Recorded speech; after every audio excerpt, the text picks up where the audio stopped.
Ang sakin lang naman, gusto kong gabayan din kayo. Paano? Mali-mali naman kayo kung magdesisyon. Ikawawa yung apo ko sa inyo. Iniisip nyo lang kasi minsan yung sarili nyo parang ako ang boses ng apo ko habang hindi niya pa nasasabi kung ano yung gusto niya. Tinuturuan ko lang din naman kayo dahil ako ilang anak nang naalagaan ko. Sinabi nga po namin, pwede nyo kaming gabayan, pero wag nyo kaming pangunahan. Wag po kayong magdesisyon kung hindi naman hinihiling sa inyo na kayo ang magdesisyon. Ano pa po ang saysay na nandito kami kung susundin nilang lahat ng desisyon ninyo? Hindi niyo po pwedeng sabihing mali ang desisyon namin dahil lang sa ibang desisyon ang gusto ninyo. Iba-iba ang pamamaraan ng magulang, iba-iba ang pamamaraan ng ina. Kung iba kayo noon sa mga anak ninyo, iba rin ako bilang ina sa anak ko. Sana po, respetuhin ninyo yon.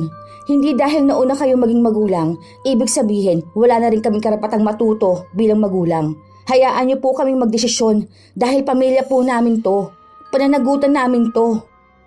Minsan, nagkakaroon talaga ng problema kapag ang lola ng bata ang madalas na nagdedesisyon kaysa sa mga magulang nito. Ganon si Elizabeth sa kanyang apo, na mas ninanais niya pang desisyon niya ang manaig kaysa sa desisyon ng magulang. Ito rin ang ugali na magdadala sa kanya sa parusa. Ano kaya ang mas mananaig? Ang pagbabago at pagtanggap na ang mga lola ay dapat gumabay lang o ang pagnanais na maging paladesisyon sa buhay ng kanyang apo? Ay, ano ba naman yan, Jenna Marie? Kagigising lang ng anak mo, paliliguan mo na. Tapos Biyernes pa ngayon. Ay, kaya nagiging sakitin ng bata. Aalis po kami, ma. Pupunta kami kina mama. Di sige, magbihis ka na dun. Mag-asikaso ka ng sarili mo. Ako na lang ang maghihinsaw sa apo ko. Isasabay ko na po sana ng pagligo Saka wala naman po masama sa ganun. Maniwala ka sa akin, nak. Ganyan kami noon. Mga lola din namin ang nagpapayo sa amin. Kaya tingnan mo, mga anak ko hindi sakitin. Itong apo ko, ang bilis magkasakit kasi hindi ka sumusunod sa mga pamahiin. Sige na, ako na mag-aayos sa kanya ha. Unahin mo na lang muna ang sarili mo. Halika na nga rito, apo ko. Sandali lang ha, magpapainit muna ako ng tubig para hindi ka lamigin. Hindi na lang kumibo si Jenna Marie dahil alam niyang hindi rin naman magpapatalo ang kanyang biyenan. Nakabukod na sila ng bahay pero katabi lang nila ang bahay ni na Elizabeth. Kasama nito ang asawa niya at ang bunsong anak nila. Madalas na nasa kanila ang biyenan dahil malayo ang bahay ng iba nitong mga anak. 5 taon ng kasal sina Jenna Marie at Robin at biniyayaan sila ng anak na mag-4 na taong gulang na ngayon. Minsan, pinag-aawayan ng mag-asawa ang pagiging paladesisyon ni Elizabeth. Dahil minsan, ito pa ang nangungunang magdesisyon sa pamilya nila, lalo na sa bata. Lumipas pa ang ilan pang mga araw hanggang sa walang pasok sa trabaho si Robin. Nagpasya silang mag-asawa na lumabas. Mag-aayos muna ako ng buhok ko. Maayos naman na si Bricks Sasapatusan na lang yan mamaya. Yung kulay white ipasuot mo sa kanya, love. Sige, magbanyo muna ako. Biglang sumama ang tiyan ko Habang wala ang mag-asawa, pumasok sa loob ng bahay si Elizabeth. Ay, ang pogi naman yung apo ko na yan. Aalis kayo, no? Bakit naman ganyan ang suot mo? Mas bagay sa'yo yung binili ko Teka nga, halika, magpalit ka ng damit. Kahit na nakaayos na si Bricks, pinalitan pa ni Elizabeth ng damit. Inayusan niya rin ng buhok ang bata at pinasuot ng ibang sapatos. Nung lumabas si Robin ng banyo, nakita niya ang ayos ng anak. Nakataas ang buhok na parang buhok ng mga kabataan noon. Patay ang butiki dyan kapag nahulog sa ulo ni Bricks. Diba? Nakakatuwa ang itsura ng apo ko. Ganyan dapat ang forma sa kanya. Tapos, etong terno ng Sangoku. Mainit sa labas kaya dapat nakasando ang bata. Nilagyan ko na rin ng panyo sa likod para hindi pawisan. Tuwang-tuwa si Elizabeth habang nakatingin sa kanyang apo. Pero ang tuwa na nararamdaman ng kanyang hipag ay nawala. Bigla itong napasimangot. Ay sige na, mag-ingat kayo at enjoy kayo ha. Bakit naman ganyan yung suot ni Bricks? Mukha naman siyang tanga niyan.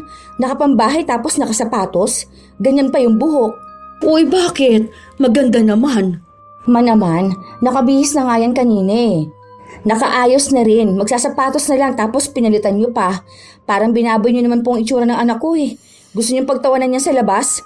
Alam niyo naman mga tao ngayon, baka mamaya may mag-video pa sa kanya tapos mabuli pa online.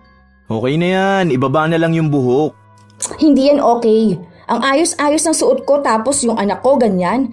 Baka sabihin nila mas inuna ko pa sarili ko. Nakakainis naman kasi. Ano ba yan? Imbis na paalis na eh, dagdag oras pa para magpalit ulit ng damit. Ganoon ang madalas nilang senaryo. Madalas na pinagtatalunan yon ng mag-asawa dahil ang gusto ni Jenna Marie ay si Robin ang kumausap sa ina para pagsabihan ito na wala namang masama kung gustong alagaan si Bricks. Pero iwasan niya ang pagiging paladesisyon. Madalas kasing kontra ng gawa ni Elizabeth si Jenna Marie. Ilang araw pa ang lumipas, nagkaroon na naman ng hindi magandang gawain ang lola ni Bricks. Pinapakain kasi ni Jenna Marie ang anak ng gulay at tinuturuan niya itong kumilos mag-isa, pero si Elizabeth ang humahad lang dito. Ay sige lang apo, kung ayaw mo niyan wag mo nang kainin. O eto, mag-chocolate ka na lang. Yaan mo nang muna yan dyan. O teka, ako nang magbubukas para sa'yo. Ma, ano na naman po yan? Huwag yung bigyan ng chocolate si Bricks. Pinapaubos ko nga sa kanya tong pagkain niya eh. Naduduwal nga kasi siya sa kalabasa. Ayaw niya yan. Ang gusto niyang ulam yung manok. Hindi po pwede, Ma. Kailangan niya rin matutong kumain ng gulay. Bata pa yan, hindi pwedeng sanayin na ibibigay kung anong gusto niya. Huwag niyo pong i-spoil ng apo ninyo. Kahapon pinapakain ko ng ampalaya, binilihan niyo ng barbecue. Tapos isaw pa ang kinakain niyo. Hindi naman po pwedeng palaging gano'n ang kakainin ng bata. Makakasama sa kalusugan niya. Bata pa kasi ang anak mo, ikaw naman. Para namang hindi ka nagdaan sa pagkabata. Malakas pa ang resistensya ng mga yan. Huwag mo ring pilitin kung ayaw nila kasi kapag tanda nila, malalaman din nila kung bakit mahalagang kumain ng gulay. Tapos ngayon ang aga-aga pa po pakakainin niyo ng chocolate.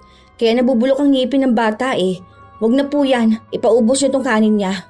Hindi na. Hayaan mo na. Minsan lang naman to. Ayaw niya yan eh. Kung gusto mo, lutuan mo na lang siya ng hotdog. Yon, paborito niya yon. Iniwas ko nga siya sa ganun, Ma. Kasi nakakasama sa kalusugan ng bata ang pagkain ng frozen foods. Kaya nga lagi ako nagluluto para maayos ang pagkain niya eh. Itabi niyo na po muna yan. May tumawag kay Jenna Marie kaya hindi niya natutukan ang kanyang anak. May katagalan siyang may kausap sa cellphone hanggang sa kumuha ng hotdog si Elizabeth sa bahay nila kung saan doon niya dinala ang kanyang apo para kumain. Iniwan ang pagkain na handa ni Jenna Marie. Nang kinagabihan ding yon, naiinis na kinausap ni Jenna Marie ang kanyang asawa. Ilang beses ko na kasing sinabi sa'yong kausapin mo si Mama. Hindi yung ganyan na kapag gusto niya, siya talaga magdedesisyon para sa anak natin. Hindi naman pwede kasi yung parang wala na akong karapatan magdesisyon para sa anak ko. Kapag gusto kong pakainin ng gulay, iba naman yung ihahain niya. Katulad kanina, sinabi ko na huwag masyado sa hotdog dahil hindi maganda sa kalusugan. Ang tigas din ng ulo, ayoko na lang makipagtalo dahil matanda na siya. Oo, sige na. Bukas na lang. Puro ka na lang kasi bukas. Tapos hindi mo naman kinakausap. Malamang nanay mo yun. Dapat ikaw ang kumausap sa kanya. Baka magmukha na naman akong bastos kapag akong kakausap sa kanya. Kinausap ko naman na si Mama tungkol dyan eh. Sinabi ko na sa kanya na huwag pakialaman ang desisyon mo. Baka naman kasi natutuwa lang siya sa apo niya. Alam mo na, si Bricks ang malapit sa kanya eh, kaya gusto niya rin may alagaan. Hindi ko naman inilalayo sa kanyang anak ko, pero ang gusto ko lang sana maintindihan niya rin na nanay ako. Dapat mas may kakayahan ako magdesisyon para sa anak ko. Kinabukasan, sinunod naman ni Robin ang sinabi sa kanya ng asawa. Nang makausap niya ang ina, sumang-ayon naman ito na hindi na niya masyadong pakikialaman ang desisyon ni Jenna Marie. Ilang araw lang na ganon, pero balik na naman sa pagdedesisyon si Elizabeth. May araw pa nga na gusto niya siya ang masusunod pati sa oras ng pagligo ng bata. Kailangan tuwing 12:00 lang ng tanghali at huwag nang paliliguan kapag lumagpas na dahil sa paniniwala niyang hihina ang katawan ng bata kapag naligo ng hapon. Isang hapon, nilalaro ni Jenna Marie ang anak, pero may kaunting aral din. Katulad na lang sa pagkukulay nila. Tinuturuan niya ng tamang kulay at paggamit nito. Sakto naman na dumating si Elizabeth na may dalang ibang laruan. Mamaya na yan, ma. Naglalaro na kami. Tinuturuan ko rin siya mag-trace. Naku, bata pa yung anak mo, wag mong puwersahin. Mas maganda kung hayaan mong sa buhay siya matuto. Wag mong ikulong ang apo ko rito sa bahay ninyo para lang mag-aral ng mag-aral. Hayaan mo naman siyang maglaro. Halika nga rito, Bricks. Oh, tingnan mo to. Oh, may dalang Jolen si Lola. Mamaya na yan, Bricks. Tapusin mo muna to. Kunin mo yung color blue tapos color mo sa sky. Oh, saan dyan ang sky? Dito, apo ko. Oh, color mo rito yan. Sadali, tulungan ko na para matapos at makapaglaro na siya. Ma, wag na. Hayaan mo siya. Paano siya matututo niyan kung ikaw ang gumagawa ng tinuturo ko sa kanya? Pinapayagan ko naman siya maglaro pero wag muna ngayon dahil tinuturuan ko pa siya. Hayaan mo na muna ang bata na mag-enjoy. Ilang taon pa lang naman yan. Pwede pa naman siya matuto kapag ipinasok mo yan sa nursery. Yun na nga po, ma. Ipapasok na kasi namin siya next month. Kaya nga tinuturuan ko na para may alam na ang anak ko. Mamaya na lang yung laro na yan kapag tapos na niyang mag-aral. Oh, humihikab na si Bricks. Anong oras na ba? Ay, mag-alauna na pala. Di ba ang sabi ko kapag ganitong oras patutulugin mo siya para tumangkad ang apo ko? Bukas mo na yan turuan. Patutulugin ko na siya. Dapat matuto rin siyang sumunod sa oras ng tulog niya sa tanghali. Ilang beses ko na itong sinabi, hindi ba? O akin na. Ako nang magpapatulog sa apo ko. O ligpitin mo na lang yan, ha? Wala nang nagawa pa si Jenna Marie matapos na kunin ng ginang si Bricks. Inis na inis pa siya pero hindi na niya ito pinatulan pa. Pero mukhang hindi na niya kayang pigilan ang kanyang nararamdaman kaya naghintay siya ng pagkakataon. Noong nakatulog na si Bricks, sa kanya ito kinausap. Dapat wag mo masyadong itutok sa bata ang electric fan. Wag na kayo magbukas ng aircon kung may electric fan kayo. Baka kasi sipunin ng bata kapag gising niya. Ma, baka pwede naman pong hayaan niyo akong mag-alaga sa anak ko. Kaya nga po hindi ako pinayagan ni Robin na magtrabaho dahil ang gusto niya pagtuunan ko ng pansin ng anak namin. Pero paano ko naman magagawa yun kung pala desisyon kayo palagi? Ginagabayan lang kita kasi nga halatang hindi ka marunong mag-alaga ng anak. Ako, marami na akong anak. Alam na alam ko na yan. Totoo naman po na first time mama ko. Pero paano ko matututunang maging nanay kung inaagaw ninyo sa akin yung karapatan ko na matuto? Parang mga desisyon ko para sa anak ko kinokontra ninyo. Kasi nga, mali-mali yung ginagawa mo. Kapag naman pinapayuhan kita, hindi mo naman ginagawa. Kapag sinabi ko na bawal hindi mo naman ginagawa. Tapos yung pwede sa akin, bawal naman sa'yo. Yun na nga po, ma. Kasi po magkaiba naman po tayo Iba po ang paraan ninyo sa pagpapalaki sa anak nyo. Iba naman po ang para sa apo. Magkaiba po tayo ng generation, ma. Kaya po sana, para iwas lang din tayo sa gulo, sana hayaan nyo akong magdesisyon para sa anak ko.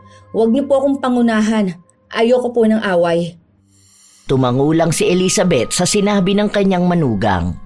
Pero kahit na ganon, hindi pa rin siya natigil sa pagdedesisyon.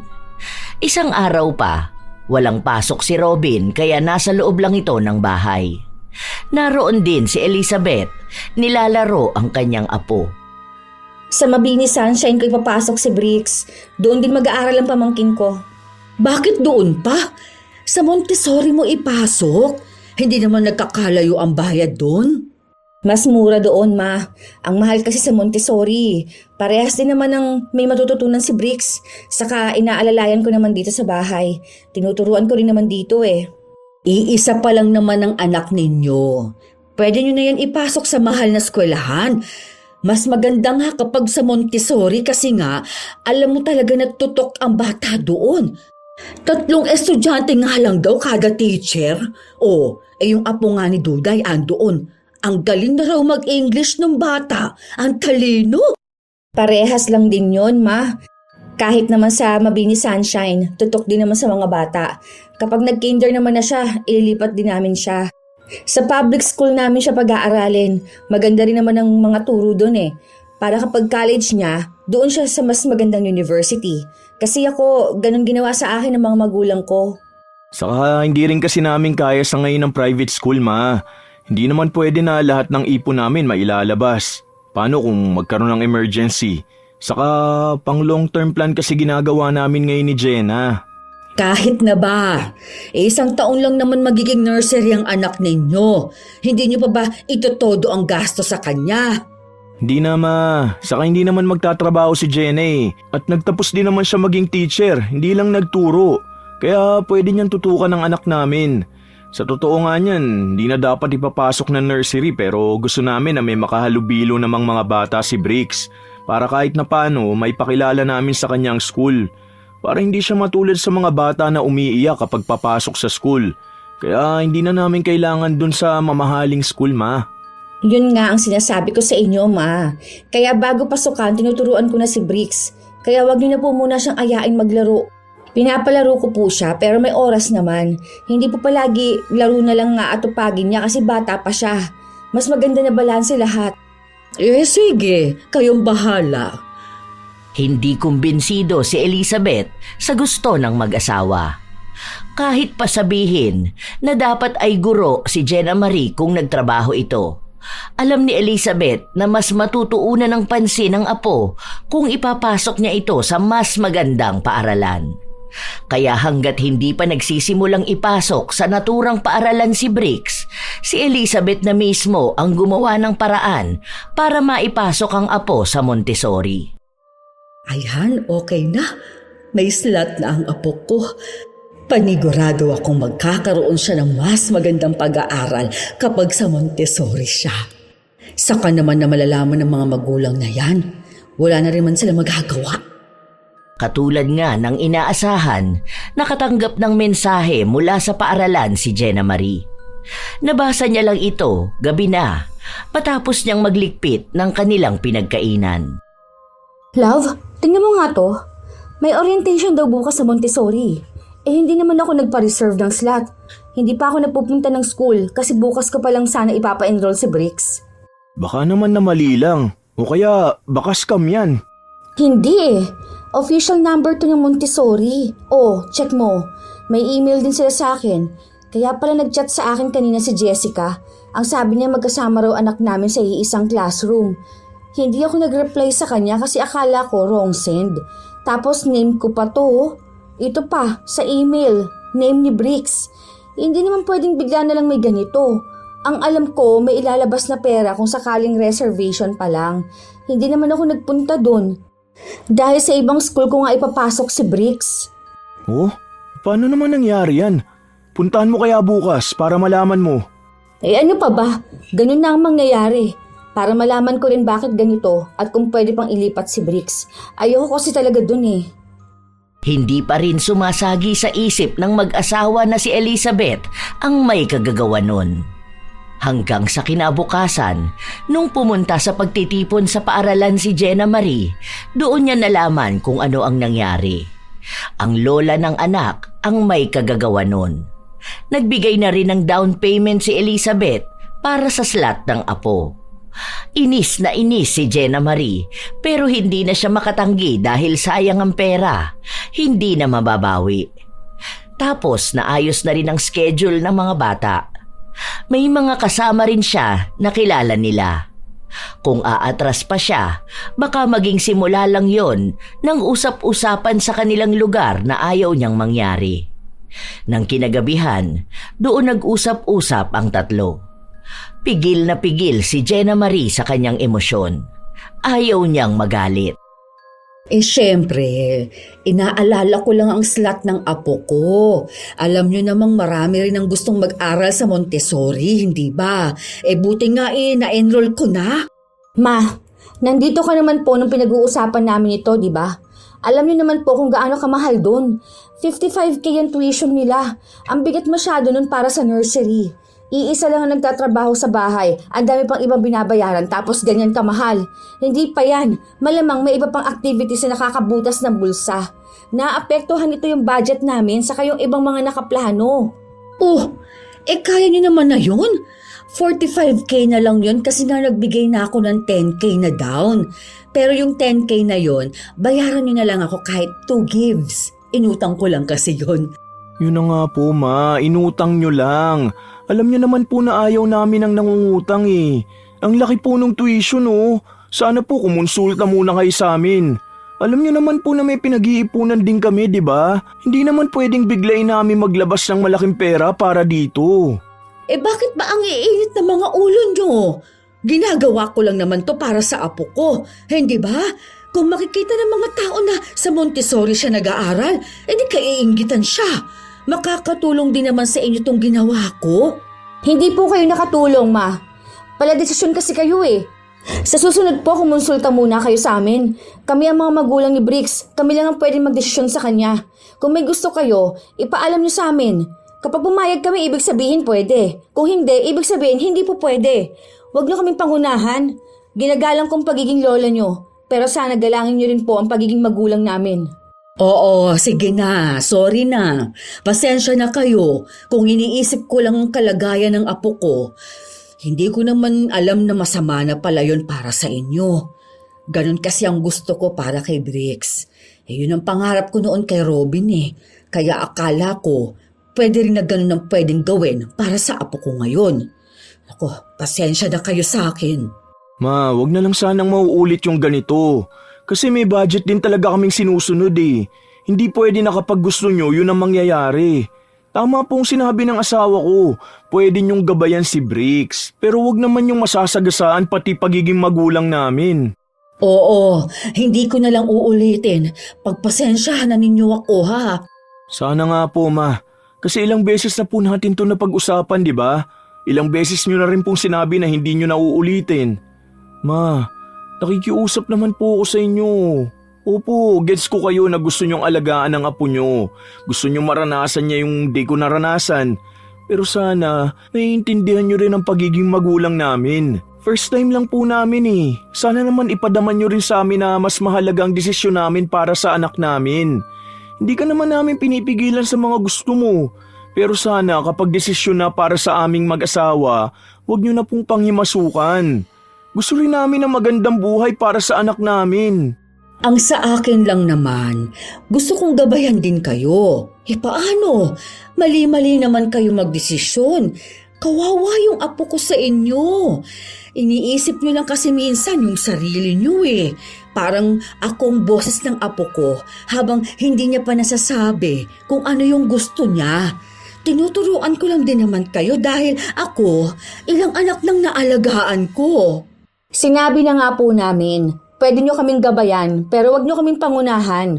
Wag po kayong magdesisyon kung hindi naman hinihiling sa inyo na kayo ang magdesisyon. Ano po pong saysay na nandito kami kung susundin na lang lahat ng desisyon ninyo? Hindi nyo po pwedeng sabihin mali ang desisyon namin dahil lang sa ibang desisyon ang gusto ninyo. Iba-iba ang pamamaraan ng magulang, iba-iba ang pamamaraan ng ina. Kung iba kayo noon sa mga anak nyo, iba rin ako bilang ina sa anak ko. Sana po, yun ang respetuhin ninyo. Hindi dahil nauna kayo maging magulang, ibig sabihin, wala na rin kami karapatang matuto bilang magulang. Hayaan niyo po kami magdesisyon dahil pamilya po namin to, pananagutan namin to. Hala, sige. Sa susunod ipaaalam ko na sa inyo. Nangihinayang kasi ako eh. Maganda ang pagtuturo doon. Sayang kasi ang talino ng apo ko kung sa basta-bastang eskwelahan niya lang siya ipapasok. Maaga pa naman naglakad yan. Ibig sabihin yan matalino. Para lang naman sa akin eh. Ibigay na ang best lalo na at nag-iisang anak pa lang naman siya. Hayaan na lang natin, love. Ano pa ba? Malamang, hahayaan na lang natin. Nandyan na eh. Sayang na yung pera kung hindi na natin makukuha. Sa susunod na lang sana makinig naman sa atin, di ba? Anak natin yan. Tayo dapat ang masusunod, hindi ibang tao. Kahit lola pa niya yan. Dapat nasa atin lagi ang karapatan. Inis na umalis si Jenna Marie sa harapan ng dalawa. Ilang araw pa ang lumipas. Madalas na pinapangunahan pa rin ni Elizabeth ang pagpapalaki ng mag-asawa sa anak nila. Nagiging dahilan din yun ng pag-aaway ng mag-asawa dahil hindi na nga makatiis si Jenna Marie. Isang beses pa, naghanda ng prutas na baon si Jenna Marie. Noong araw din na yon, may importante siyang lakad kaya pinakisuyo na muna niya kay Elizabeth ang pagbabantay kay Briggs. Kung hindi lang yon importante, hindi naman niya hahayaan na ang lola ni Briggs ang magbabantay dahil kilala niya ito. Kung ano-ano na naman ang ikukonsinti sa bata. Nang kinahapunan, napansin ni Jenna Marie na hindi nakain ang pinabaon niya. Ma, anong kinain ni Briggs? Bakit hindi po nabawasan tong baon niya? Walang nagalawa. Binigyan ko siya ng fishball. Yun ang mas gusto niya. Tuwang-tuwa nga. Ang dami niyang nakain eh. Nagsawa na ata siya dyan sa mga prutas na baon niya.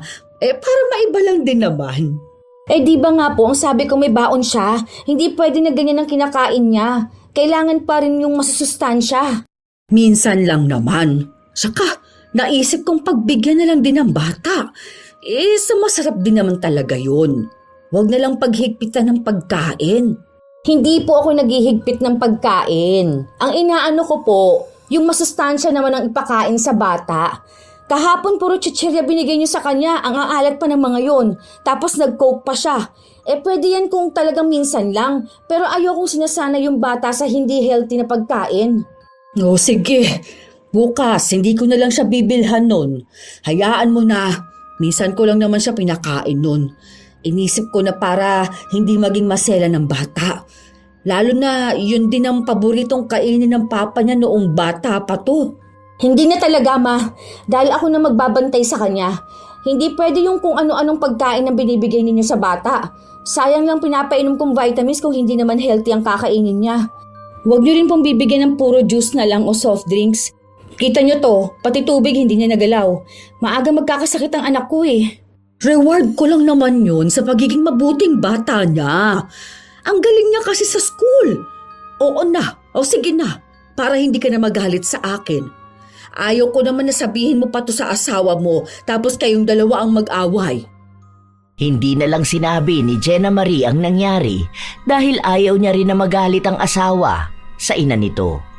Pero kahit na ilang beses nang nangako si Elizabeth na hindi na siya magiging paladesisyon, ganun pa rin ang ginagawa niya. Minsan, hindi na niya sinasabi sa mag-asawa. Minsan naman, kusa itong nahahalata.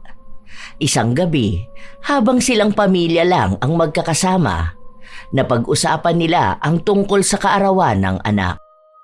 Ganun na lang, tayo-tayo na lang lumabas. Ayain ko si na mama. Siguro kahit magpa-reserve na lang tayo, no? Friday yung birthday ni Briggs eh. Pwede na tayo magdala sa classroom nila. Ilan lang naman sila doon, nasa 7 lang. Hindi naman malakas kumain yung mga bata. Tapos kapag hapon na, out mo na rin sa work. Saka tayo mag-dinner sa labas. Magpa-reserve na lang ako. Bali tayong 3, tapos 3 rin sina Mama Elizabeth. Tapos sa bahay, 2 lang sina Mama. Ayun, wala naman dyan si Lucas eh. Mag-travel yun sa Macau. Okay na yan. Saka order tayo sa Jollibee para doon sa mga bata, tapos sa teacher ni na Briggs. Sige, gamitin mo yung perang sinend ko sa account mo. Mag-half day na lang din ako nun para masamahan ko kayo magdala ng pagkain sa classroom. Ako na lang mag-order ng pagkain ng mga bata. May sasakyan namang panghatid ko sa school eh.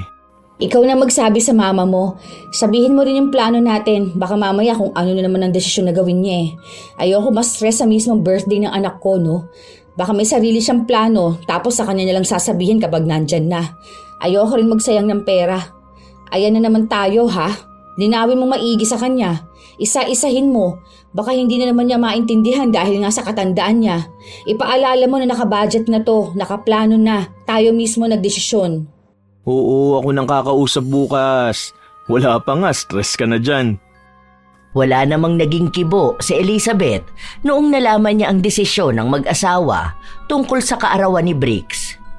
Ilang araw pa ang lumipas, maayos naman ang lahat. Hanggang sa nagkasakit si Jenna Marie. Masama ang pakiramdam niya noong araw na yon dahil naulanan siya. Kaya nakisuyo muna siya sa kanyang biyenan na kung pwedeng siya muna ang sumundo sa bata. Wala namang ibang naiisip na mangyayari si Jenna Marie dahil pinagsabihan niya ang biyenan na huwag nang dalhin kung saan-saan ang bata at huwag pakakainin ng pagkain sa labas dahil nga may nakahanda ng pagkain. Nang magkasama ang maglola, napadaan sila sa isang barbershop. Mahaba na pala ang buhok mo, Apo. Tara, pagupitan na muna natin yan para maayos ka rin sa birthday mo. Sinabi ko naman na sa mama mo na pagupitan ka na at tumatama na yung buhok mo sa mata mo. Hindi naman kasi nakikinig sa akin.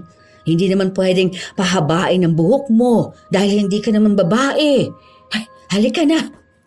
Hindi nagpaalam si Elizabeth sa mag-asawa tungkol sa pagpapagupit ng buhok sa bata. Ang malalapang desisyon niya ay pinakalbo niya ito. Mas natutuwa kasi siya dahil mas malinis daw tingnan ng bata kung kalbo ito. Nagulat na lang si Jenna Marie noong nakita niya ang itsura ng anak. Mas lalong sumama ang kanyang pakiramdam. Naman, bakit naman ganyan? Talagang pinakalbo mo pa? Alam niyo naman na malapit ng birthday ni Briggs eh. Saka hindi nga namin pinapakalbo yan dahil nga iba yung hugis ng ulo niya. Aasarin lang yan eh. Ano ba naman yan? Ayan na naman sa panay desisyon eh. Eh hindi ba? Napansin ko kasi kanina na humahaba na ang buhok niya. Kaya ayun, nung nadaan kami sa barbershop ay naisipan kong pagupitan na lang siya. Ang sabi ko sa'yo nung nakaraan na pagupitan mo na siya, hindi mo naman ako sinunod. Dahil bukas pa siya gugupitan, ma. Tsaka hindi naman ganyan. Mas malinis ng tignan. Ang pogi kaya ni Briggs, oh. Tingnan mo, wala namang problema sa kanya. Hindi naman siya nag-angal. Eh wala talaga, ma. Malamang, bata pa yan eh. Anong alam niya sa ganyan? Eh hindi naman yan pwede sabihin na wag mo siyang ipakalbo, di ba? Ang ganda ng gupit na gusto ko para sa kanya dahil may theme nga yung birthday niya. Nakakainis naman. Sinabi na kasing wag makialam. Hindi naman kasi alam kung ano mga plano namin. Ay, pasensya ka na, anak. Hindi ko naman alam na hindi niyo gusto ng kalbo si Briggs. Hayaan niyo, hahaba pa rin naman yan. Mabilis lang ang tubo ng buhok ng bata.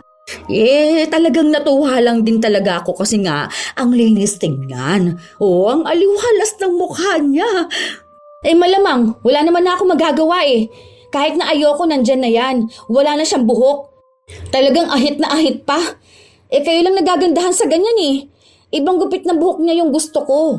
Akala nyo kasi nasa panahon nyo pa yan para maganda yung ganyang pagpapakalbo sa mga bata. Buong araw na masama ang timpla ni Jenna Marie. Nagsisisi siya na pinaubaya ang pagsundo sa anak. Inisip niya na sana siya na lang ang gumawa kahit na sobrang sama ng kanyang pakiramdam. Sana ay hindi nangyari ang pagdidesisyon ng kanyang biyenan na ipakalbo ang bata. Maging si Robin ay nagulat sa itsura ng anak. Natawa pa nga siya na mas lalong kinainis ng kanyang asawa. Uy, love, galit ka pa ba? Sorry na kasi hindi ko naman alam na ma-offend ka eh. Paano ba namang hindi ako maiinis? Tingnan mo nga, kung ikaw pinagtatawanan mo sarili mong anak eh. Ayan pa lang yun oh. Baka sa susunod talaga niyan, lalo na sa birthday ni Briggs, may gagawin na naman yung mama mo. Utang na loob naman. Ipaalala mo sa kanyang desisyon para sa bata, dapat alam natin. Naiinis na ako ha, lalong sumasakit ang ulo ko. Baka sa susunod niyan, tignan mo kung ano-ano na namang desisyon niyan para kay Briggs. Bagong panganak pa lang ako, ang dami niya nang ginawa. Ay, kausapin mo talaga mama mo ha. Kung pwede, kahit oras-oras mo siyang paalalahanan na huwag magdesisyon kung hindi naman kailangan. Hintayin na lang ulit nating humaba ang buhok ni Briggs para ipagupit natin na katulad ng buhok na gusto mo. Ako na lang ang magsasabi kay mama na wag niya nang pagugupitan si Briggs. Magpaalam muna siya. Dapat naman talaga nagpapaalam siya, hindi yung ganyan siya. Dapat isipin niya na apo niya lang yan, may mga magulang yan. Nakakasawa na yung kailangang ipaalala sa kanya, yung dapat alam niya. Kahit na anong sabihin ng mag-asawa, palagi talagang nagdedesisyon si Elizabeth. Hindi na lang maaway ni Jenna Marie dahil minsan iniisip niya na sa sobrang tanda na ni Elizabeth, hindi na ito makaintindi. Pero minsan, hindi niya napipigilan ang sarili na patulan ito. Hanggang sa dumating nga ang araw ng kaarawan ni Briggs. Pagpunta ni Jenna Marie sa silid-aralan, nagulat siya dahil ang daming mga bata. Nasa higit 30. Hindi niya inaasahan dahil ang alam niya ay kung ilan lang ang bilang ng mga kaklase ng anak. Nang kausapin nila ang guro, sinabi nito na si Elizabeth daw ang nagsabi sa kanya na lahat ng bata ay isama para sa kaarawan ni Briggs. Walang sinabi si Elizabeth sa kanila. Nagdesisyon ito nang hindi man lang sila inaabisuhan. Lalo na't ang dala lang nila ay bilang na pagkain. Dahil naroon naman na ang mga bata, hindi naman nila pwedeng paalisin. Kaya kahit na wala sa plano, nag-order sila ng bilang kung ilang bata ang nasa loob ng silid. Inis na inis si Jenna Marie pero hindi niya ipinapahalata dahil gusto niyang maging maayos matapos ang selebrasyon. Nang umuwi sila, doon na lang siya sumabog. Ma, sinabi na nga po namin sa inyo kung anong plano, di ba? 1 linggo bago ang birthday ni Briggs. Alam niyo na kung anong dapat gawin pero nagdesisyon pa rin kayo. Sumang-ayon na nga kayo sa amin Tapos ang sabi mo na hindi mo na yun pakikialaman. Pero ano po to? Ano tong ginawa niyo ngayon? Pati itong araw na to hindi pinalampas. Natuwa lang naman ako, anak. Kasi naisip ko na sa school mag-celebrate si Briggs. Akala ko okay lang nakasama yung ibang bata. Ang cute naman nila, di ba? Ang daming kasama ng apo ko. Saka mga bata naman yun. Hindi masama ang loob ko kung nagpakain ako ng mga bata. Ang ikinasasama ng loob ko, pinangungunahan ninyo ang desisyon namin. Sinisira niyo palagi yung plano namin. Hindi naman yan ang unang napag-usapan Panay kayo sabi na oo, naiintindihan ninyo. Pero hindi niyo naman iniintindi. Buti sana kung sinabi niyo ng mas maaga sa amin. Hindi sana nakakahiya na ang tagal naghintay ng mga bata para sa pagkain naka-o-order lang. Ang inaano ko lang naman, nak, para maging masaya ang birthday ni Briggs. Kita mo ba kanina? Ang saya niya, di ba? May magandang alaala siya. Tapos may magandang litrato pa. Natuwa nga rin yung mga magulang ng mga bata kasi ang saya rin ng mga anak nila. Parang bigay kasiyahan na lang din sa ibang mga bata. Ma, hindi naman yan ang punto rito. Opo, hindi naman kami nanghihinayang na naglabas kami ng pera para sa pagkain ng mga bata Ang problema rito, yung desisyon nyo na biglaan. Paano kung wala kaming na-order para sa mga pasobrang bisita? Kawawa naman yung mga bata na yun. Tapos alam nyo naman na lalabas tayo. Tayo lang mismo. Tapos nag-imbita ka ng iba mong kakilala. Alam mo naman po na reservation natin para sa pamilya lang natin yun Alam nyo naman na hindi kami sanay sa malaking handaan, di ba? Kung ganito lang din naman, sana naghanda na lang tayo dito sa bahay. Family dinner yun, ma. Nagtanong kasi sila sa akin kaya ang akala ko pwede. Pasensya na kayo. Gusto ko lang naman sama-sama tayong lahat tapos maging masaya tayo. Yun naman ang tunay na kahulugan ng pagdiriwang ng kaarawan, hindi ba? Puro na lang pasensya Wala nang ibang ginawa kundi humingi ng pasensya. Kahit na anong pakiusap, puro oo tapos gagawa pa rin ng desisyon. Nakakasawa na yung puro nilang ganito. Nakikisama na nga ng maayos, hindi pa rin maintindihan kung ano yung gusto namin. Nakapag-desisyon na nga kami. Nagkaroon pa ng ibang desisyon. Nakakainis. Padabog na pumasok si Jenna Marie sa loob ng kanilang kwarto. Habang si Elizabeth at ang anak ay naiwan sa sala. Ramdam ni Robin na galit na talaga ang kanyang asawa. Hindi lang nito mailabas ng maayos dahil baka lalo lang makasakit ang mga salitang sasabihin niya. Kaya si Robin na lang muna ang kakausap sa ina. Nagalit na naman sa akin ang asawa mo, anak. Akala ko kasi okay lang yung ganun. Alam mo naman, ako kasi ang gusto ko magkaroon ng magandang alaala ang apo ko. Sino ba namang bata ang hindi gugustuhin na maghanda sa school, hindi ba? Naalala ko nga nun yun ang pangarap mo, di ba? Kaya ngayon, yun na rin ang pinaparanas ko sa anak mo. Hindi ko naman alam na ayaw pala ng asawa mo ng ganun. Opo ma, alam ko naman po. Naiintindihan din po ni Jenna kung ano yung gusto niyong iparating para po sa apo niyo kaya ginagawa niyo to. Pero ma, ito pong bagay na ganito, dapat po pinagdedesisyonan ng maayos at dapat alam din namin. Totoo naman na hindi kami galit na nagpakain kami ng mga bata kasi mga bata naman yun eh. Saka nakita naman namin na masaya sila. Ang sinasabi ng asawa ko, yung biglaan yung desisyon na parang wala kaming karapatan. Hindi naman kasi pwedeng tumanggi kami. Mas nakakahiya naman kung pauuwi namin yung mga bata na excited, di ba? Kasi paano kung bigla ka nga namang nagdesisyon tapos paano kung kulang yung pera namin? Magkakaroon kami ng problema kung paano namin mapapakain yung mga bata. Sana maintindihin nyo rin po yung palagi kong sinasabi. Hindi naman kayo pinipigilan na magdesisyon eh. Pero sana wag yung desisyon na matatabunan at mababaliwala yung desisyon naming mag-asawa. Lalo na kung tungkol yun sa pamilya namin. Nag-aalala lang kasi ako. Dahil hindi nyo pa naman talaga nasubukan maging magulang. Ngayon pa lang, wala pa kayong alam. Saka gusto ko rin naman na gumaan ang buhay ninyo sa pag-aalaga sa bata. Wala naman akong intensyon na masama para sa apo ko at para na rin sa inyo. Kung para sa amin ma, hayaan mo kami malaman kung ano yung kailangan naming malaman. Nagpapasalamat ako na nandiyan kayo at gumagabay. Pero sana hanggang sa paggabay na lang. Kasi sa ginagawa nyo ma, imbis na gumaan yung buhay namin, lalo lang pong bumibigat. Kasi iniisip pa namin kung paano re-resolbahin yung desisyon nyo na malayo sa plano namin. Kasi kaming mag-asawa may pinag-uusapan kami na para sa amin lang dalawa.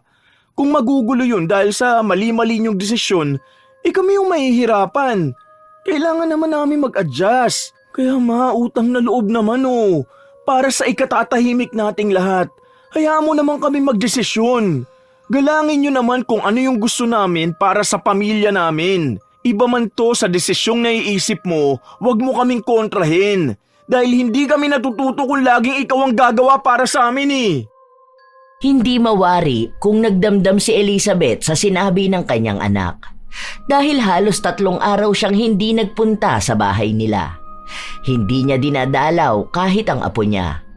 Mukhang maayos naman ang lahat dahil nagkakaroon ng maayos na pagdidesisyon ng mag-asawa, lalo na sa pagdidisiplina nila sa kanilang anak. Hanggang sa isang araw, habang naglalaro sa sala si Brix at nagluluto naman sa kusina si Jenna Marie, dumating si Elizabeth. May bitbit itong maraming krayola. Apo, dali, tingnan mo to. Oh, bago yan. Oh, ang dami, di ba? Sa'yo yan lahat. Gamitin mo yan, ha? Meron din akong bagong biling sapatos para sa'yo. Oh, sukatin mo nga, dali. Ayun, kasya pa kahit paano. Oh, eto, may candy rin akong bitbit para sa'yo. Alam ko, miss mo na to. Habang nawiwili ang matanda sa kanyang apo, saka naman nagtungo ng sala si Jenna Marie. Napasimangot siya matapos na makitang may kinakain na naman ang kanyang anak. Huwag mo muna pakainin yan, ma. Paluto na yung pagkain. Baka hindi na naman kumain yan. Alam niyo naman yung batang yan, nagiging maarte kapag nandyan kayo. Kaunti lang naman to. Hayaan mo na siya. Sakang dami naman po niyang crayons. Meron pa siyang ginagamit Kahit po sana sa kanila lang ibinigay kapag ubos na. Nasasanay po siya nagpapalit ng gamit kahit pwede pa sana magamit yung luma. Hayaan nyo na. Bata naman to. Tsaka, nag-iisang anak nyo lang naman siya. Kung saan masaya ang bata, ibigay nyo na. Minsan lang yan maging bata. Tingnan mo, mabilis talaga ang panahon. Makikita mo na lang na malaki na ang anak mo. Kaya ang payo ko sa'yo, ibigay mo ng lahat ng hiling niya ngayon pa lang. Hindi naman po yun, ma. Ang tinuturo ko namin kay Brix, huwag maging maluho. Kahit na kaya namin ibigay yung gusto niya, gusto rin naming malaman niyang hindi lahat pwedeng ibigay kaagad. Kaya nga po ayaw namin maging spoiled yan Kaso ayan naman po kayo. Sa halip na turuan niyo yung bata na maging matipid at magpahalaga sa mga gamit, pinapakita niyo na ganun lang kadali magbibili ng kung ano-ano kahit na meron pa naman siya. Ayaw naming masanay yan. Baka sa susunod yan kahit na hindi naman niya kailangan magpapabili siya. Hindi pinakinggan ng matanda ang kanyang manugang. Inabala rin ito ang pinapagawa ni Jenna Marie. Dahil doon, balik na naman sila sa magulong usapan. Balik na naman si Elizabeth sa mga desisyon niyang hindi muna tinatanong ang mag-asawa. Maliit na bagay lang yun, pero malaki ang epekto sa pagdidisiplina nila sa bata. Parang lumalabas na sa tuwing tuturuan nila si Bricks, kontra naman ang lola. Kapag gustong ipagawa ni Jenna Marie, ayaw ni Elizabeth. Kapag naman ayaw ni Jenna Marie, siya namang gusto ng biyenan. Dahil doon, naging medyo salbahe ang bata. Dahil alam niyang may lola siyang sasalo sa kanya. Ligpitin mo na yung mga laruan mo tapos pumunta ka na ng kusina. Maghugas ka ng kamay para makakain na tayo, ha? Paalis pa lang siya noong pumasok ang kanyang biyenan. Imbis na si Bricks ang magligpit, si Elizabeth ang gumawa. Siya ang pumulot ng mga nakakalat na laruan, kaya walang ibang ginawa ang bata kundi ang umupo habang kinakain ang pasalubong ng lola. Ma, si Bricks ang inuutusan ko. Dapat matuto siyang magligpit ng kalat niya. Huwag po kayong magligpit niyan dahil siya naman na nagkalat niyan. Laruan niya yung mga yan. Ano ka ba naman, nak? Ang bata pa nitong anak mo, oh. Yun na nga po, May. Hanggang bata pa siya, dapat alam na niya ang responsibilidad niya. Hindi pwedeng palagi siyang ibe-baby. Huwag niyo po siyang tulungan dyan. Hayaan niyo siya kumilos. Parte po yan ng pagpapalaki ko sa kanya na hindi pwedeng aasa siya palagi sa ibang tao. Hayaan mo. Ilang taon pa lang naman yan. Matututunan niya rin naman yan kapag laki niya. Huwag mo na lang siyang pilitin kapag ganyang edad. Ang alam lang nila maglaro. Tsaka na yung mga responsibilidad kapag nakakaintindi niya talaga siya. Darating din naman ang araw na yan. 4 years old na yan, Ma. Dapat maintindihan na niya yung mga basic lang na gawain. Hindi pwedeng lagi siyang sinusundan. Masasanay yan eh. Sa susunod, Ma, kapag may sinabi ako sa anak ko, hayaan niyo lang ha. Kasi paraan ko yun para turuan siya. Ang sa akin lang, naaawa naman ako sa bata. 4 years old, tuturuan mo maglinis? Eh di ba dapat naglalaro lang yan? Hayaan mo na lang muna siguro na mag-enjoy. Pinsan lang yan magiging bata, anak. Huwag mo madaliin ang responsibilidad. Hinahayaan ko naman po siya maglaro. Ang sinasabi ko po, yung responsibilidad niya rin. Kailangan bata pa lang alam na niya. Kapag kinalat niya, dapat ligpitin na niya. Kaya nagiging salbahe yan eh. Ayokong iparinig itong mga ganitong usapan dahil ayokong maka-apekto sa bata. Naguguluhan yung anak ko. Kung ano kasing gusto ko, siyang bawal nyo. Dapat pinaiintindi mo rin sa bata itong ginawa ko. Kagaganyan ninyo sa kanya, ako mahihirapan magdisiplina dyan. Kahit na ano namang sabihin ni Jenna Marie, hindi pa rin naman makikinig ang kanyang biyenan. Ang hindi niya maintindihan, bakit ganon si Elizabeth? Samantalang ang mga magulang naman niya ay hindi sila pinakikialaman sa pagpapalaki sa anak nila. Hinahayaan sila. Kung kailangan nila ng gabay, saka lang sila magbibigay ng gabay. Pero hindi sila basta nagdedesisyon, lalo na kung hindi naman hinihingi sa kanila. Ang gusto kasi ng mga magulang ni Jenna Marie, matuto sila maging maayos na magulang para sa susunod nilang anak. Yon ang hindi maintindihan ni Elizabeth. Ilang linggo pa ang nakalipas habang nasa pagtitipon si Jenna Marie. Nalaman niya na nakaregister ang anak niya para sa palaro. Po? Bakit naman sasali ang anak ko? Ang gusto kong salihan niya sa arts dahil yun yung nakikita kong kaya at hilig niya. Sinabi na lang sa kanya na noong nakaraan pa namimilit sa kanya ang lola ni Bricks. Nagbayad na nga raw agad ito. Dahil sa inis ni Jenna Marie, binawi niya ang sinalihan ng anak. Hindi pwedeng manalo na naman ang pagdedesisyon ni Elizabeth. Dahil kapag pinagbigyan niya to, alam na niya kung ano na naman ang gagawin nito sa susunod. Malamang ay kusa na naman itong magdedesisyon. Nang makauwi sila, doon niya muling kinumpronta ang biyenan. Bakit ba mas magaling pa po kayo? Mas kilala ko po ang anak ko dahil anak ko yan. Alam ko kung ano ang hilig niya. Huwag niyong ipilit na isali sa hindi niya gusto ang bata. Opo, nandun na tayo sa lola kayo. Pero lola lang po kayo. Ako pa rin ang ina. Sa akin lumabas ang bata kaya mas alam ko kung ano ang gusto niya. Huwag ninyong lituhin ang anak ko. Ito po ang mahirap eh. Nagdedesisyon kayo tapos yung anak ko nalilito kung dapat ba niyang sundin ang lola o nanay niya.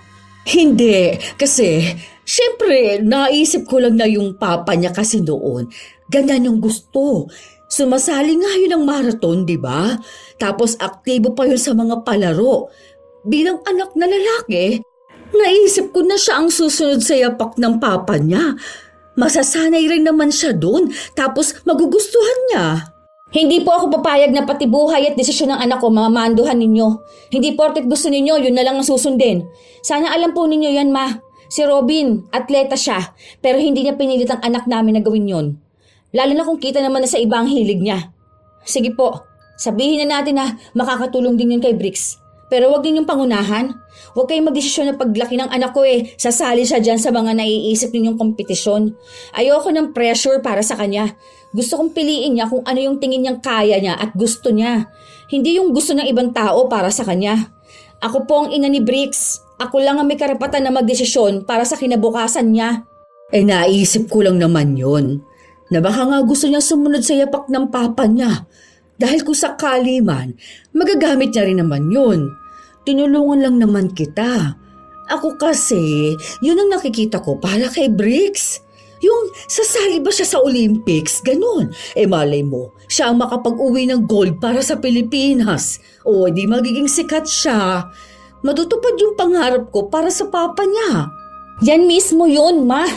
Pinagdedesisyon ninyo ang buhay ng anak ko Kahit na wala pa naman dyan. Kung yan ang pangarap niya, malalaman ko naman yun. Pero kung hindi, hindi ko rin ipipilit sa kanya. Susuportahan ko siya sa kung ano man yung gusto niyang gawin. Hindi niya pangarap ang pangarap niyo, ma. Sana po ngayon maintindihan niyo na magkaiba tayo ng pamamaraan kung paano maging ina. Kung paano magpalaki ng anak. Sana po, huwag ninyong pakialaman ang sa akin. Tapos na kayong maging ina. Hindi ako papayag na maging paladesisyon ka pa sa buhay ng anak ko dahil lang sa lola ka niya. Pasensya na po kayo kung bastos ako pero nakakabastos din naman ang ginagawa ninyo. Matapos nun, sinabi rin ni Jenna Marie ang naging alitan nila ng biyenan sa kanyang asawa. Ipinaliwanag niya lahat at halata sa kanyang muka na hindi na talaga siya masaya sa mga desisyong ginagawa ni Elizabeth. Pero kahit naman anong reklamo niya, wala namang nagbabago. Mas pinipilit pa rin ng matanda kung ano ang sa tingin niya ay tama. Sa susunod niyan, tingnan mo, siya na rin magdedesisyon niyan kung saan mag-aaral si Bricks, kung anong kurso ang kukunin niya at kung ano-ano pa. Sige, bukas kakausapin ko si mama. Para saan pa? Sa ilang beses naman na natin kinausap yan, di ba? Ano, may napala ba tayo? Wala naman, di ba? Kung ayaw niya magbago, wala nga magagawa kahit araw-arawin pang kausapin yan. Magdedesisyon pa rin yan base sa gusto niya. Naiinis lang ako. Gusto niya siya yung maging nanay ni Bricks Ano ako rito? Paanakan lang? Nung nakaraan, tinuturuan ko si Bricks na sumunod sa rules. May usapan kami at patakaran. Tapos yung mama mo naman, ayun, walang ibang ginawa kundi turuan yung anak ko na mag-break ng rules. Ganyan na kasi noon si mama. Pero mas malala siya ngayon sa apo niya. Yun na nga. Alam na nga natin na ganyan siya. Di ba? Siya rin nagdesisyon sa kasal natin. Hindi na lang ako kumibo dahil ayoko ng stress. Pati nga date ng kasal natin siya nagdesisyon Tapos pati design. Tapos yung mga bisita. Hindi naman ganun una natin plano pero nasira dahil sa pagiging paladesisyon niya. Akala ko doon na matatapos. Pati ba naman nung binyag at first birthday ni Bricks, siya pa rin nagdesisyon. Siya lang naging masaya nun Paano? Kasama niya mga kumare niya. Sana kasi hindi na lang tayo nagpatayo ng bahay na malapit sa kanya Hindi nga tayo nakatira sa iisang bahay. Nakaka-stress naman siya. Buti pa yung papa mo hindi nakikialam Kaya siguro lumayo ng bahay ang kapatid mo. Dahil kilala nila kung paano maging paladesisyon yung mama mo. Na-stress ka na naman. Sayang skincare mo, love. Siguro kaya ganyan lang si mama kasi nga nawiwili siya sa apo niya. Alam mo na, tumatanda na Paano, lahat na kasi kami mga malalaki na, di ba? Namimiss niya lang yung may mga bata. Pero lagi ko naman siyang pinagsasabihan Umasa na lang tayo na isang araw ma-realize niyang mali ang ginagawa niyang pagiging paladesisyon. Hindi pa rin kumbinsido si Jenna Marie sa naging usapan nilang mag-asawa. Alam niyang uulit at uulit lang ang biyenan. hanggang sa biglang may ideya na pumasok sa kanyang utak. Naisipan niya lang na baka yun ang makakatulong sa kanya. Alam niyang masama, pero baka sa tulong ng itim na kapangyarihan, matigil ang pagdedesisyon ni Elizabeth nang wala sa oras. Noong una, umatras pa si Jenna Marie dahil nakokonsensya siya sa balak niyang gawin. Sinubukan niya ulit intindihin ang biyenan, pero naulit na naman ang pagiging paladesisyon ito, kaya itinuloy na niya ang kanyang plano. Wala naman siyang balak na saktan si Elizabeth, pero gusto niya lang ipakita sa biyenan ang mga mali niyang ginagawa at malaking epekto ng pakikialam niya sa pamilya ng mga anak niya. Mabilis lang din yung umepekto dahil pag-uwi ni Jenna Marie, naabutan niya ang kanyang biyenan na masama ang pakiramdam. Nilalagnat daw ito, pero hindi naman siya mainit. Pero ang pakiramdam niya, mataas ang kanyang lagnat at nakakaramdam ng hilo. Inilihim din ni Jenna Marie ang kanyang ginawa, lalo pat ina ng asawa ang pinakulam niya. Nang kinagabihan na yon, napag-usapan nilang mag-asawa ang nangyayari kay Elizabeth. Alam mo naman yun si Mama, hindi naman yun nagpapadala sa ospital, di ba? Ganyan lang ang gusto niya kapag may sakit siya, yung nasa bahay lang siya nagpapahinga. Kahit nga tayo o si Bricks kapag nagkakasakit ayaw niyang dalhin sa ospital. Ewan ko ba kung bakit yung mga matatanda walang tiwala sa mga doktor? Ang sabi niya kasi lalo lang daw dadagdagan ng mga doktor ang sakit na isang tao. Ewan ko nga rin ba, pero may ginagawa kasi siyang sarili niyang pamamaraan para gumaling siya eh. Ang sabi niya baka raw napasma lang siya kasi nung nakaraan pawis siya tapos naulanan siya. Pero ang sabi nga namin magpa-check up na siya. Kami naman na magbabayad eh. Alam mo naman si Mama. Kapag sinabi niya na ayaw niya talaga. Pero sana nga, gumaling na siya. Nakukonsensya na si Jenna Marie sa nangyayari sa kanyang biyenan. Ilang beses pa ngang sumagi sa kanyang isipan na pagalingin na ito, pero pansin niyang hindi naman kasi ito nagbabago. Patuloy pa ring nagdedesisyon sa buhay nila kahit na may sakit ito.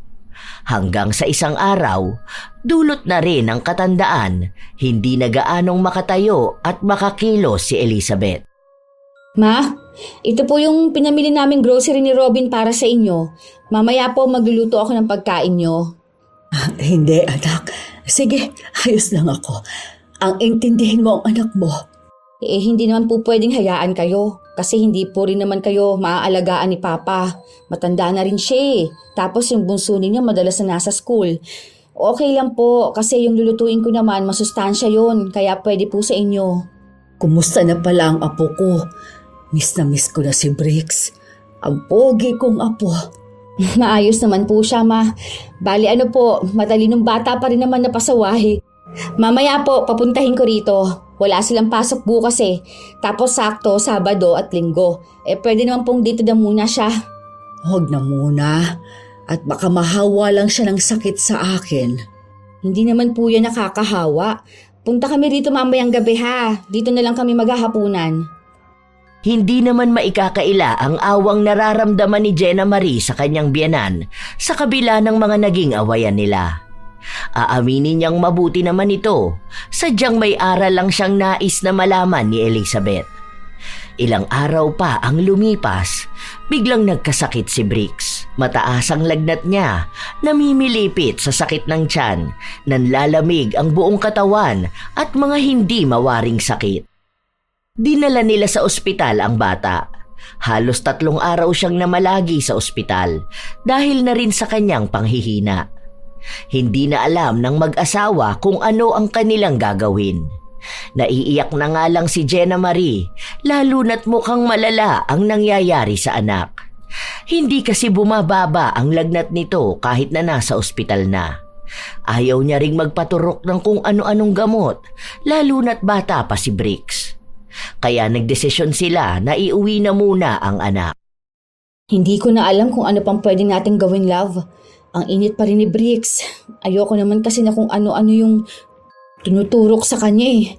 Naaawa ako. Tapos may nababasa pa akong kung ano-ano sa social media. Dagdag sa stress ko.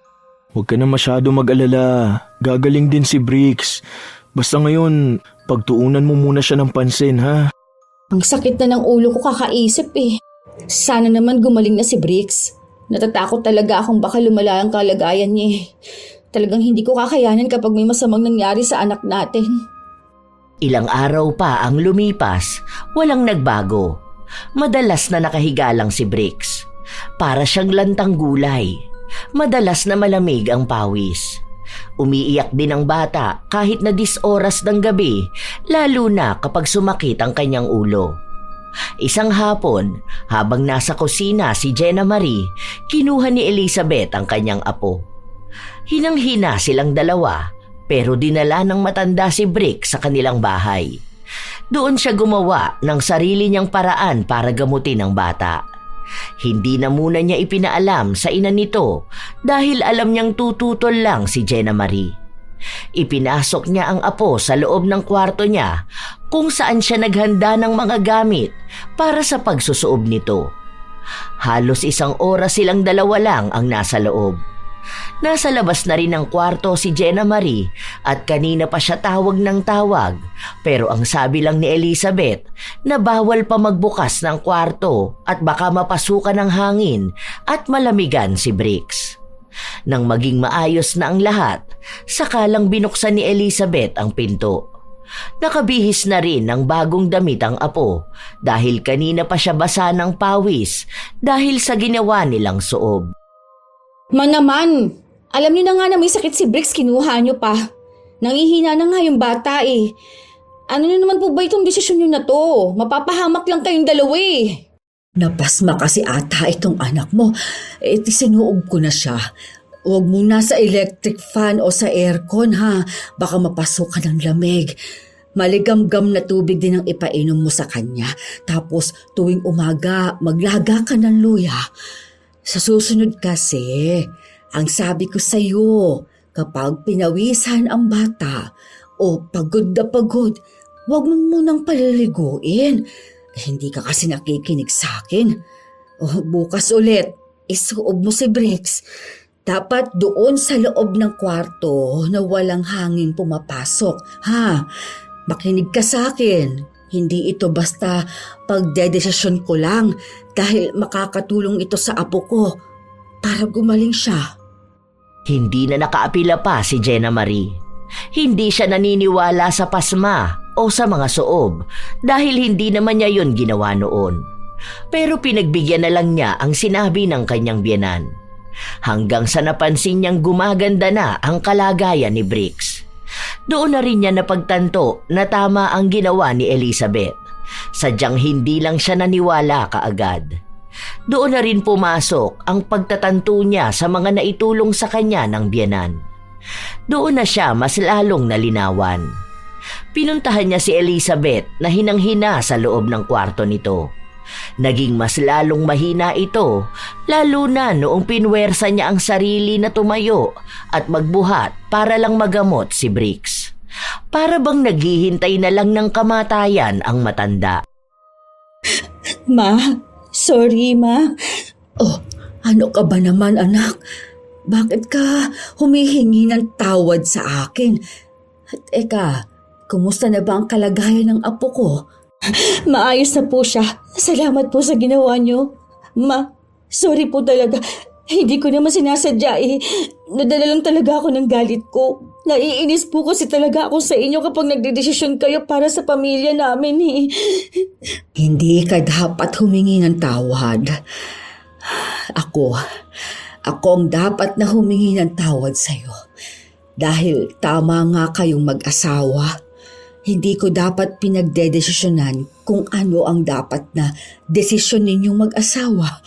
Sa kagustuhan ko kasing tulungan kayong magpalaki ng apo ko, nawalan na rin kayo ng karapatan na matuto. Dapat bilang lola, naging gabay nga lang ako. Lalapit at magdedesisyon ako kapag alam ko na mali kayo. Oo, humihingi kayo ng tulong.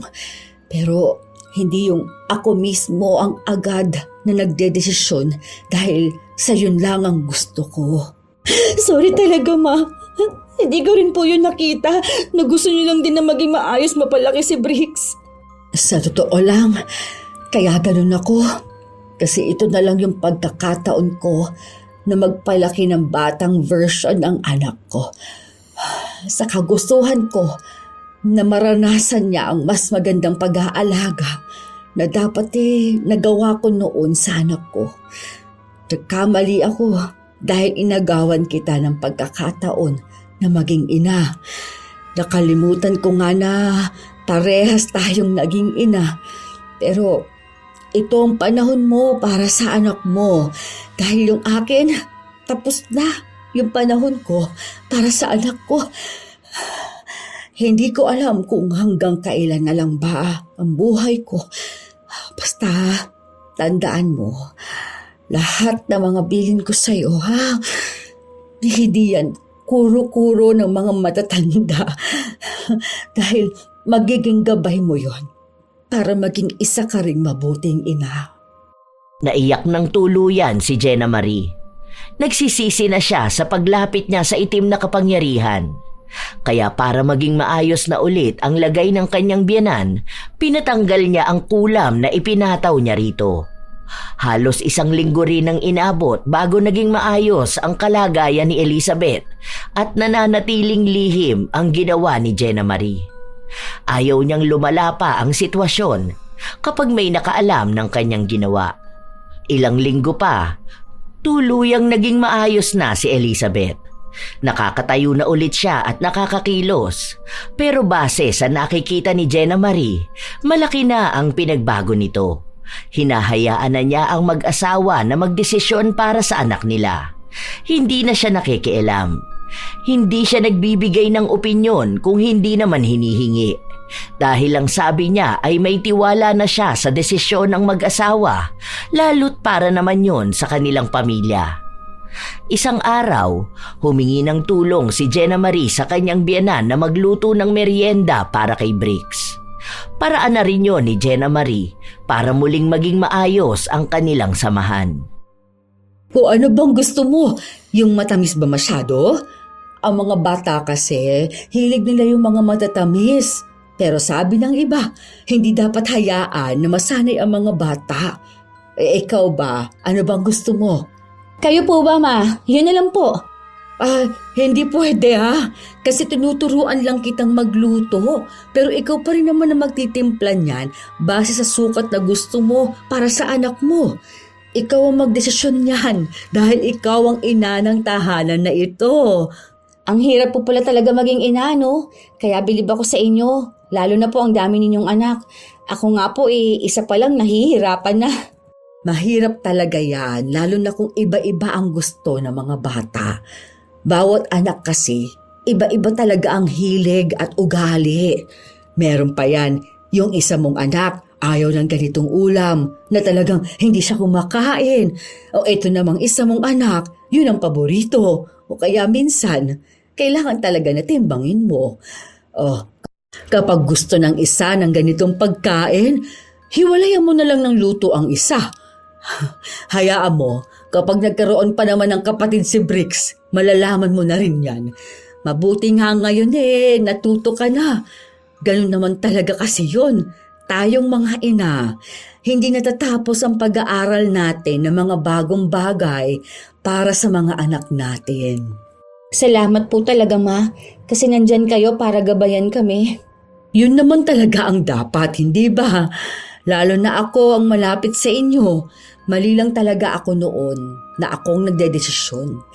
Hindi ko napagtanto na nahihirapan pala pati apo ko kung sino ang susundin sa atin. Ang lola ba o ang ina? Kaya ngayon, hinayaan na kita para alam din ng apo ko na ikaw ang dapat na sundin niya.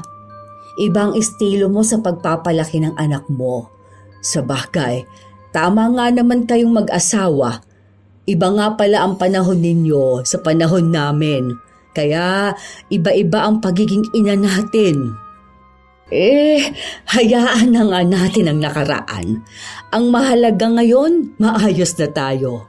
Kita ko na talagang mabuti kang asawa at ina. Kaya panatag ako sa pamilya ninyo.